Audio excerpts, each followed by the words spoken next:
Hi friends, எல்லோரும் எப்படி இருக்கீங்க? நல்லா இருக்கீங்களா? அனைவருக்கும் இனிய மாட்டுப்பொங்கல் நல்வாழ்த்துக்கள். நாங்கள் மாட்டுப்பொங்கல் எப்படி கொண்டாடணும்னு பார்க்கலாமா? இதுதான் எங்கள் வீட்டில் போட்ட கோலம் பிடிச்சிருக்கான்னு சொல்லுங்கள்.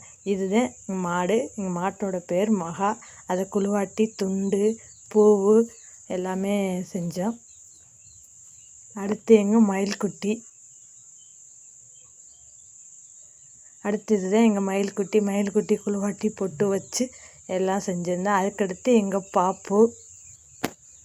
இதுதான் எங்கள் பாப்பையும் குழுவாட்டி பொட்டு வச்சு பூவெல்லாம் வச்சு செஞ்சேன். அதுக்கப்புறம் சாமிக்கு பொங்க வச்சு சாமிக்கு படைச்சிட்டு அப்புறம் மாட்டுக்கு தீவாரணை தான் காமிச்சோம்.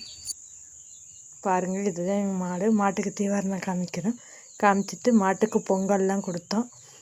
பிடிச்சிருந்தா லைக் பண்ணுங்கள், சப்ஸ்கிரைப் பண்ணுங்கள், கமெண்ட் பண்ணுங்கள்.